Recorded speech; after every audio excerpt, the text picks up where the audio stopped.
now he's talking my language, a nice hot cup of coffee. Nice hot. And I think Marcel, good morning, welcome at Cars.And. Good morning, Awesome. Yeah.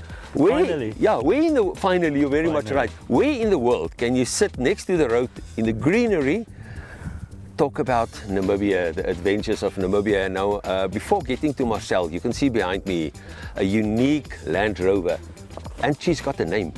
Marcel? Betty. Where did that come Betty. from? So Betty, like normally all the cars that I build are mainly project cars, and I always name my vehicles or give them female names.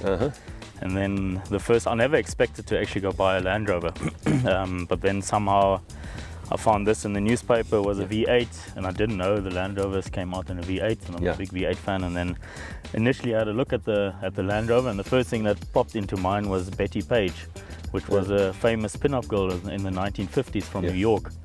And Betty Page was just like it represented for me, you know, the first impression, Betty Page, you know, raw power, beauty. And that's how Betty got the name.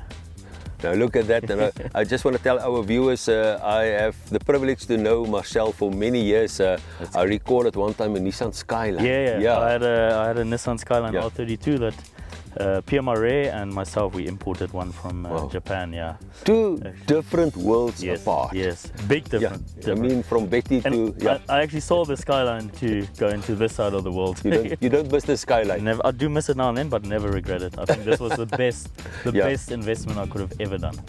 Now Marcel is one of those guys. No horizon is too far, no mountain is too high, no ditch is too deep, because it's about the adventure, Marcel. It is. We only live once, and I think you should try and live your life every day to the fullest with no regrets. Look at that. I mean, that's already a lesson within Cars.And. Guys. Marcel, I saw some beautiful videos, and I think our viewers will also agree with me when they see this specific video traveling through the Kahuku to Namibia. I think it was definitely one of the best trips so far. I mean, all the trips are good, but especially this time of the year in Namibia.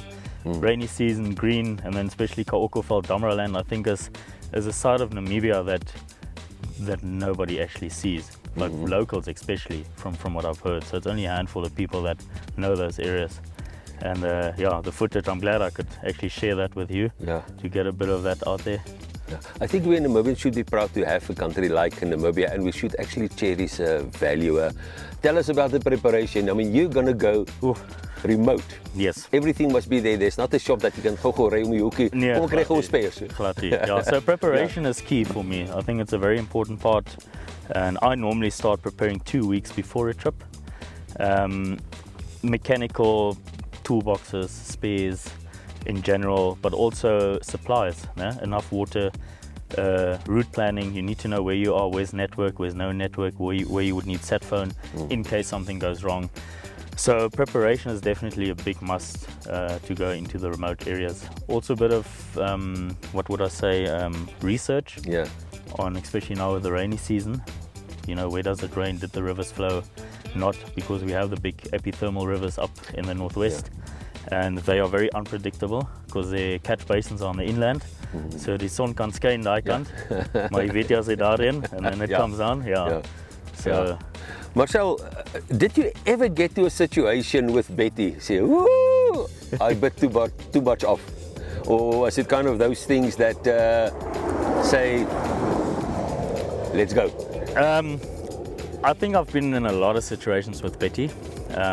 I tend to do solo missions. You know, where a lot of people say you're crazy, don't do this alone, and then I'm like sort of hold my I actually want to say the same, So I like doing my solo missions and explore stuff that people said, no, it's undrivable, or you can't do this on your own, and then I normally tend to go. So I've been in a couple of situations where I've snapped output shafts.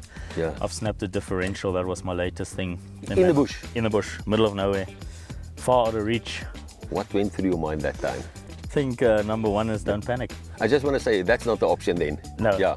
Don't panic. Just stay cool and just see what the next step is, and then obviously get signal out or network, or if you have a set phone. But it's never stopped me. I live for those adventures, and I think I've got quite a bit of those to tell, and most of that I post on the Instagram as well. I can testify to that. feeling with Marcel just explained to us. I'm also one of those guys, whenever I can get out, I don't think twice, and that's what it's about. Namibia offers it to us. Yeah. Marcel, my next question, if you look at Betty behind us, solar power, everything must have a space and a place, eh? Everything is pretty much thought, everything is built at home, in my garage, or with the help of friends, or sent in. Everything is pretty much purpose built. I didn't give too much consideration about it needs to be neat or look like this certain way. For me, as long as it works and assists me in the bush, I always say functionality over form. So it's been a stock standard 110 Defender. It's a 1998 V8 3.5 Defender. They came out from factory with that motor, Rover. Good, but good engines. Very good, very good. I'm close to 400,000 kilometers now and have not touched the motor. But I just want to interrupt him there. That 400,000, 400,000. Well, I'm at 380 something thousand, so it's close to 400,000. It should be actually 700 because the rugged range he's offering and going through, it should be doubling like over time. I always say what I do in a year, most cars don't do in a lifetime of off-roading. Additional weight of, if I'm fully loaded on trips, is about a ton. Gee. Yeah. So that's I got 3 fuel tanks. Total carry weight in fuel is 280 liters. And I've got 60 liters on the inboard tank. And then, if you look at all the extras and accessories, all of that I still load, sort of roughly worked it out to additional ton that, and a ton is a lot. That's why, A friend of mine, I must share it quickly with our viewers, Marcel, with you as well. A friend of mine, he is also building up cars from scratch. And then somebody asked him, did he ever thought about writing a book about it? He said, yes, he already wrote 2 books about it. And I said, wow, that's interesting. He said, no, 2 checkbooks. Because it's an expensive hobby, it is definitely. But at least if you do it with your own hands, it's been done. Exactly. Marcel, you love taking tourists to give them that oof. Yes. Tell us about one of 2. I think it's a very different niche in the industry. So I've just founded my own tour company a couple of years ago. Registered as a tour facilitator to specialize on 4x4 adventure tours, doing Damaraland, Kaokofeld and Botswana. Wow. Normally like the off-grid stuff that you don't normally get to see with your commercialized tourist routes.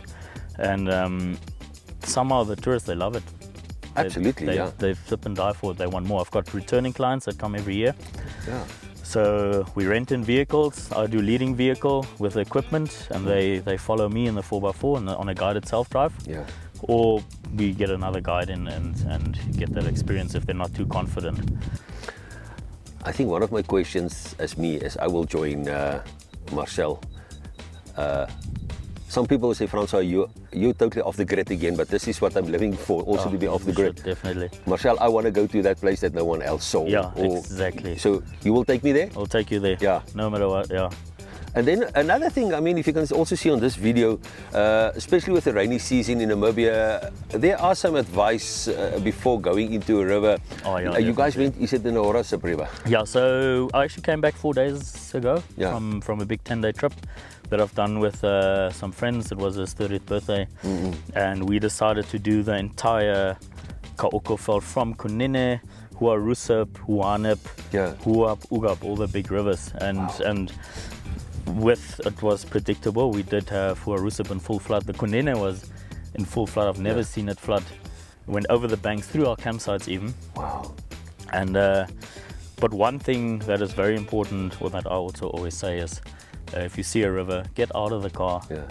See if you can walk it. If you can't walk it, normally if it's higher than your knee, stay out. Don't even. And sand is very unpredictable. If you feel it's soft, don't even. So you do need to be aware of that. And I think that's where a lot of mistakes happen when people approach a river and they think, hey, it's it doesn't look deep, whatever, kom ons ry.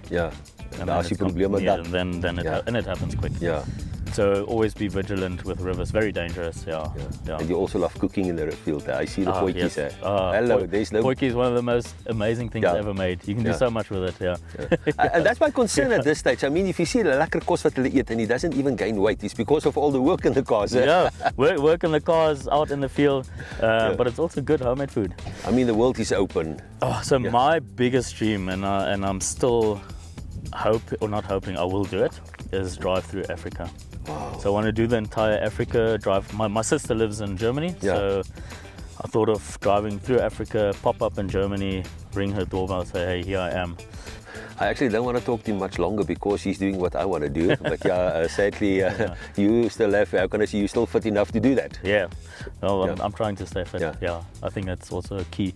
Because if you're out in the bush and you're not fit and something happens, then yeah. Exactly. I personally think that you must be ready. Yeah. And what better place in the world, as we just spoke earlier in the morning when we started this chat, to sit in the field and even Marcel's, can I say, travel companion, Luca, all on her own, having peace, drinking the tranquility of Namibia. So there you have it. If you have interesting stories, Marcel, before a greeting, I think you got something on your heart that you want to say. Say, Francois, ek wil het sê. What is in your heart that you want to share with our viewers? I think before you consider traveling outside of Namibia, to Europe or whatever, I think start traveling your own country. Indeed.